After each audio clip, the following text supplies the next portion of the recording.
Calcutta high court सरकार को फटकार लगा रही है, पुलिस पर सवाल खड़े हो रहे हैं और दूसरी तरफ ममता बनर्जी अपनी राजनीति में व्यस्त हैं। पश्चिम बंगाल की मुख्यमंत्री ममता बनर्जी ने आज अपने ही प्रदेश में जघन्य अपराध के विरोध में प्रदर्शन किया। ममता बनर्जी ने टीएमसी नेताओं के साथ पैदल मार्च निकाला। इस दौरान डॉक्टर के रेप और मर्डर के दोषियों को फांसी दो के नारे लग रहे थे। यानी गजब का हाल है बंगाल में। एक मुख्यमंत्री प्रोटेस्ट कर रही हैं, जबकि मुख्यमंत्री को तो इस घटना पर प्रोएक्टिवली एक्शन लेना चाहिए था। एक और बात गौर करने वाली है, जब तक कोलकाता पुलिस मामले की जांच कर रही थी तब तक ममता बनर्जी ने कोई प्रदर्शन नहीं किया। जैसे ही सीबीआई को जांच सौंपी गई तो ममता बनर्जी सड़क पर उतर आई। जैसे अब तो केंद्र सरकार की जिम्मेदारी है वो दोषियों को पकड़े, और नहीं पकड़ पाई तो केंद्र सरकार जिम्मेदार है। बॉस, ऐसी घटना पे भी कोई पॉलिटिक्स करता है क्या? ममता बनर्जी राजनीति तो कर ही रही है, लेकिन यही राजनीति अब ममता के लिए परेशानी भी खड़ी कर रही है, क्योंकि ममता बनर्जी ने कल कहा था कि आरजी कर अस्पताल पर जो हमला हुआ वो राम और वाम ने करवाया था। उनका मतलब था राम यानी बीजेपी और वाम यानी लेफ्ट पार्टी। लेकिन यह बयान ममता बनर्जी के लिए बैकफायर कर गया। लोग पूछ रहे हैं कि भाई राम का नाम इसमें आपने कैसे ले लिया भाई? पहले सुनिए ममता बनर्जी ने क्या कहा था, फिर आपको बताऊंगा कि कैसे यह बयान ममता बनर्जी को उल्टा पड़ गया। বহিরাগত কিছু রাজনৈতিক লোক যারা বাংলায় অশান্তি করতে চান, বাম এবং রাম, তারা একত্রিত হয়ে এই গন্ডগোলটা করেছে। আস্তে আস্তে আপনারা বুঝবেন আসল রহস্যটা কোথায়। চরিত্র হনন করছে কারা? এরা ছাত্র ছাত্রীরা নয়, এরা কিন্তু রাজনৈতিক দল পরিকল্পিতভাবে করছে। ममता बनर्जी को अपनी सरकार के चरित्र हनन के साजिश की चिंता तो है, लेकिन एक डॉक्टर महिला का चरित्र हनन तो छोड़िए, उसके साथ रेप और मर्डर जैसी घटना हो गई, उस पर ऐसी पॉलिटिक्स हो रही है, इसकी चिंता नहीं है। ममता बनर्जी के राम और वाम वाले बयान पर बीजेपी हमलावर हो गई। बीजेपी ने भी आज कोलकाता रेप और मर्डर कांड के खिलाफ विरोध प्रदर्शन किया। बीजेपी विधायक अग्निमित्र पॉल और रूपा गांगुली के साथ कई बीजेपी नेताओं ने आज जमकर विरोध प्रदर्शन किया।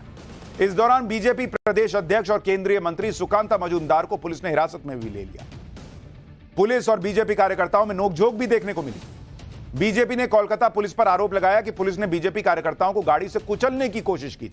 यह तस्वीर देखिए, पुलिस कैसे पकड़ के ले जा रही है और एक कार्यकर्ता पुलिस की वैन के नीचे दिख रहा है। इसी को आधार बनाकर बीजेपी आरोप लगा रही है कि पुलिस ने उनके कार्यकर्ताओं को हटाने के चक्कर में वैन चढ़ाने का प्रयास किया। यह बीजेपी का आरोप है।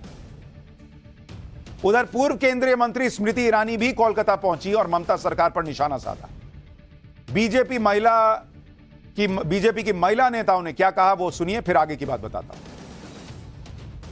सवाल यह भी उठता है कि रेपिस्ट निश्चिंत है, लेकिन प्रोटेस्टर्स पर मॉब आकर हमला करती है। यह कैसे संभव है कि गुंडों की एक फौज इकट्ठी होती है शहर में और पुलिस को पता तक नहीं चलता? यह कैसे संभव है कि गुंडे आकर, मॉब आकर अस्पताल में तोड़फोड़ करते हैं और मीडिया की रिपोर्ट ये कहती है उन चीजों के साथ तोड़फोड़ करते हैं जो शायद एविडेंस का हिस्सा है? कि इतना बड़ा घटना घटा है एक औरत के साथ, समझ में नहीं आ रहा क्या? बेशरम महिला पुलिस, जैसा बेशरम महिला मुख्यमंत्री वैसा ही बेशरम महिला पुलिस प्लान करके वो रात को जो लोगों को घुसाया था वहाँ पुलिस वहाँ पे प्लान करके अपना पोस्ट भी तुड़वाया। इतने लोग अचानक घुस गए, वो अपने जगह से घुस के आए, अपने लोकेलिटी के लड़के, सबका फोटोज है, और ममता बनर्जी मुख्यमंत्री होकर नौटंकी करके खुद ही मिছিল कर रही है। यही सवाल आज कलकत्ता हाईकोर्ट में भी उठा था कि 7,000 लोगों की भीड़ घुस गई, वो 7,000 लोग चल के आ गए होंगे, ऐसा तो संभव नहीं है। पीड़िता के वकील ने तो कहा कि उनके पास वीडियोज हैं कि जिसमें ट्रकों में भर भर के लोग आए, उनके पास हथियार थे। यह भी आरोप लगा, कोर्ट के अंदर कहा गया, और इसीलिए कोर्ट ने पूछा कि आपको पता ही नहीं चला कि इतने 7,000 लोग आ रहे हैं।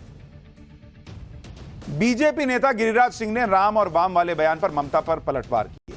गिरिराज सिंह ने कहा कि भगवान राम ने हमेशा अन्याय का नाश किया है और बंगाल में जो अन्याय हो रहा है उसका नाश भी भगवान राम करेंगे। भगवान राम को घिसेटती है, इनका नाश होना तय है। राम प्रभु श्री राम शांति के प्रतीक हैं, सद्भाव के प्रतीक हैं, राम राज्य कल्पना है। बंगाल में अन्याय रूपी रावण, अन्याय रूपी तारका का भी नाश राम करेंगे। कोलकाता में हुए जघन्य रेप और मर्डर केस के बाद पूरे देश में गुस्सा है। देश के अलग अलग शहरों में डॉक्टर्स इस घटना के खिलाफ आज भी लगातार प्रदर्शन कर रहे हैं। कोलकाता में तो पहले दिन से प्रदर्शन चल रहा है।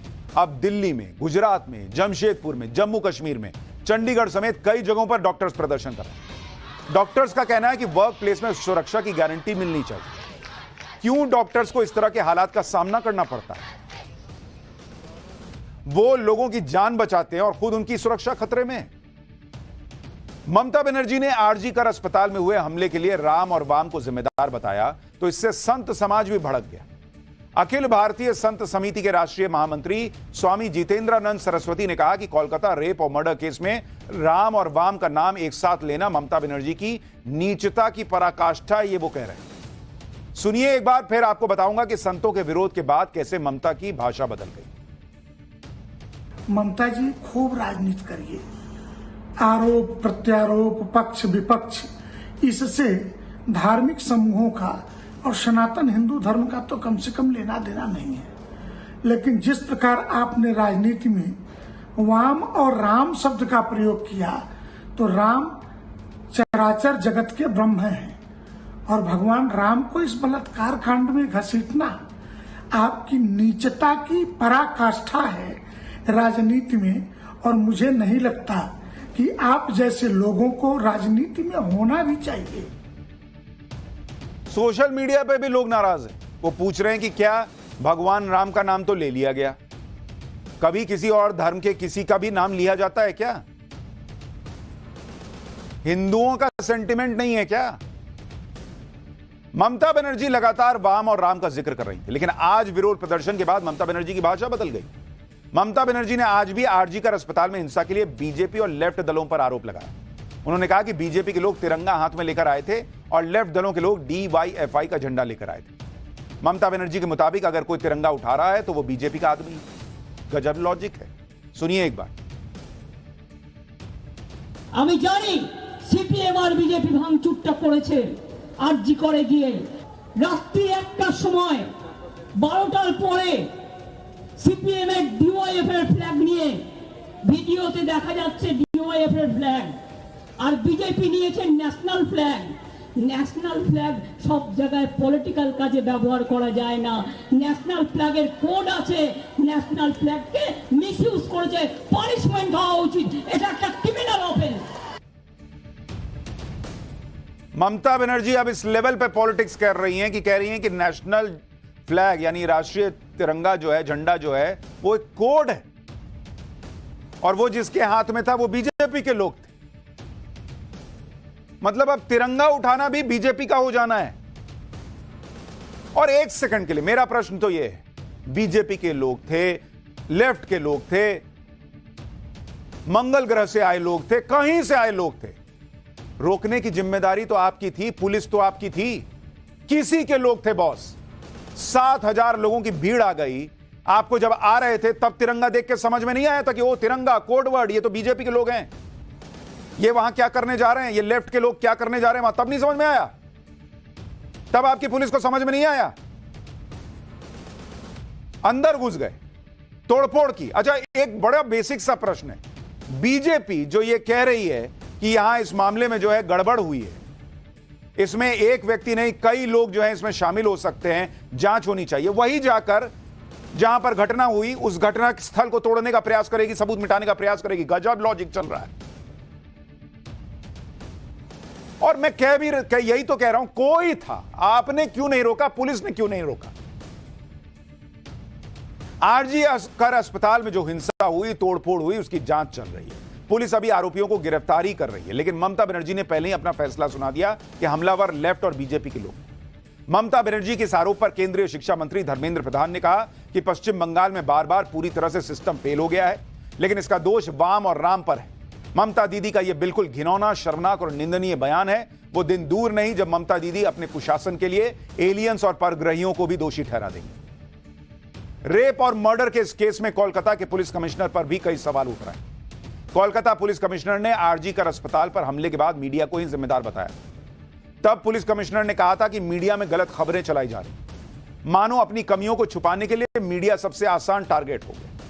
कोलकाता पुलिस ने रेप और मर्डर केस में जो करना चाहिए था वो किया नहीं, और यह बात खुद कलकत्ता हाईकोर्ट कह रहा है, हम नहीं कह रहे हैं। लेकिन बजाय जांच करने और कानून व्यवस्था को संभालने के, कोलकाता पुलिस अब आम जनता को लीगल नोटिस भेज रही है।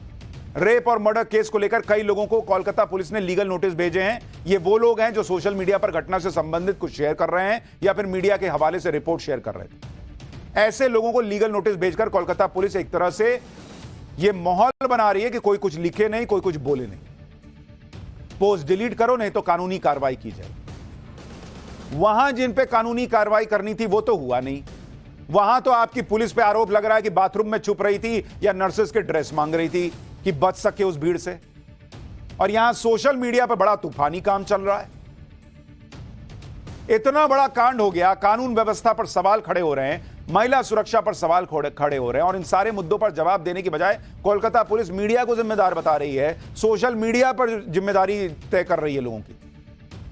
जितनी तेजी से लोगों को नोटिस भेजे जा रहे हैं, उतनी तेजी से अगर घटना के बाद एक्शन लिया होता तो शायद सीबीआई की जरूरत नहीं पड़ती आज की डेट में। कोलकाता पुलिस के इस बर्ताव की भी सोशल मीडिया पर आलोचना हो रही है, जिसके बाद अब कोलकाता पुलिस कमिश्नर के सुर बदलते दिख रहे हैं। कल तक मीडिया को जिम्मेदार बताने वाले पुलिस कमिश्नर आज खुद ये कह रहे हैं कि हो सकता है कि हालात को परखने में कुछ भूल हो गई। सुनिए कोलकाता पुलिस कमिश्नर को। If you look at it, that we should have anticipated there are 5,000 people, 10,000 people here. If you say that it is failure of assessment, yes, you can call it. It is a failure of assessment. That 10,000 people will turn up here and they would vandalize the entire place. This entire protest was supposed to have been a very peaceful protest. That is what is my understanding. That is what I understand from people who must have given the call. तो कल तक जो police commissioner media पर जिम्मेदारी डाल रहे थे, आज वो कह रहे हैं कि हां हो सकता है हमसे गलती हो गई, हम नहीं समझ पाए कि इतने लोग आ जाए। तो ये कल मानना था ना। आज दिमाग की बत्ती जल रही है इन लोगों की, कल नहीं जल रही थी। जब पूरे जगह थू-थू होने लगी कि ये क्या तरीका हुआ, ये क्या काम हुआ, तब इनको समझ में आ रहा कि हां गलती हमारी भी हो सकती है।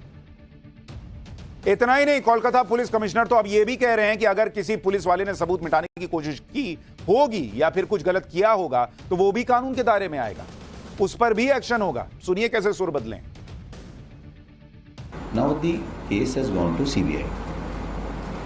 Let's have trust on the agency which is investigating this case. Let them, they will also come up with a scientific evidence. Whatever we had to do in whatever little time which we had, our officers have done everything possible. The agency would find out if there are any loopholes, any deliberate evidence destruction or anything which our team might have done. And obviously we are liable for, legal action if there is something of this kind which is there, which I am telling you. Kolkata rape और murder case पर कांग्रेस और इंडी गठबंधन उस तरह से मुखर होकर नहीं बोल रहे जैसे दूसरे राज्यों के मामले में बोलते हैं। लेकिन कांग्रेस नेता अधीर रंजन चौधरी अकेले ऐसे नेता हैं जो खुलकर बोल रहे हैं, क्योंकि वो बंगाल की पॉलिटिक्स करते हैं, तो उनको वहां सेट कर रखा कि वहां तुम खुल करके बोलो, इधर हम बिना नाम लिए बोलेंगे। आरजी कर अस्पताल में हुई हिंसा और तोड़फोड़ पर अधीर रंजन चौधरी ने बड़ा बयान दिया। अधीर रंजन ने कहा कि अस्पताल पर सबूत मिटाने के लिए तोड़फोड़ की गई थी और यह सब कुछ पुलिस की मदद से हुआ। सुनिए अधीर रंजन चौधरी। सारे हॉस्पिटल के अंदर जिस तरीके की तोड़फोड़ की गई, मुझे लगता है ये एक सुनियोजित तरीके से पुलिस की उपस्थिति और पुलिस की मदद से किए गए होंगे। मकसद ये था कहीं अगर कोई सबूत रह जाए जिसमें जांच पड़ताल में तफ्तीश में कोई सुविधा हो सकती, ये सारे सबूतों की, सारे सुरागों की नामो निशान मिटा दिया मिटा दिया जाए, क्योंकि इसमें राम और बाप की कोई मतलब नहीं है।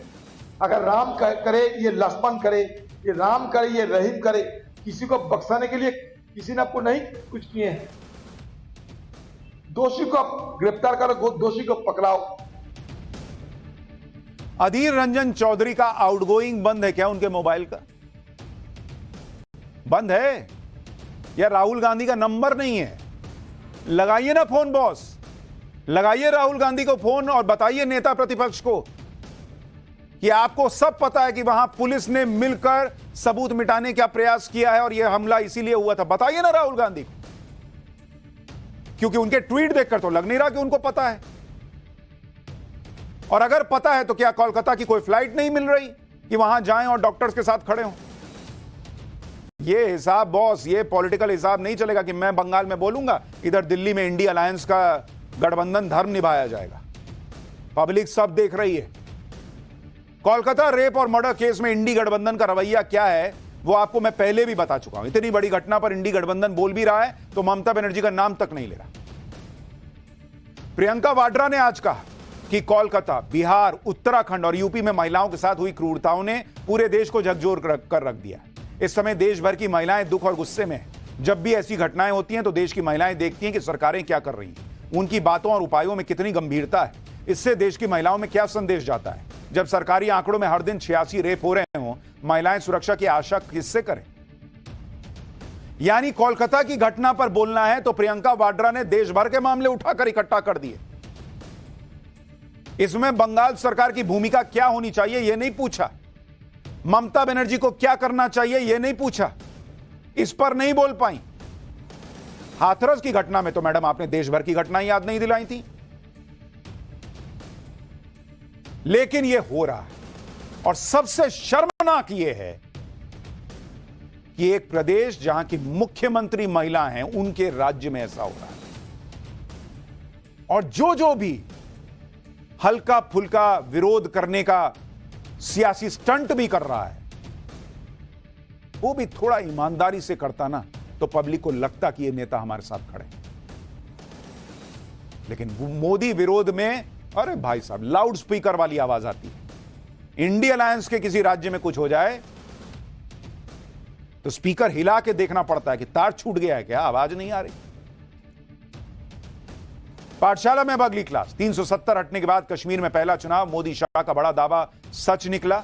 इधर आम आदमी पार्टी, उधर कांग्रेस की अंदरूनी लड़ाई। बीजेपी की हरियाणा में सरकार बनवा देगी क्या? महाराष्ट्र में चुनाव के पहले ही घमासान, उद्धव को सीएम फेस बनाएंगे क्या राहुल और पवार?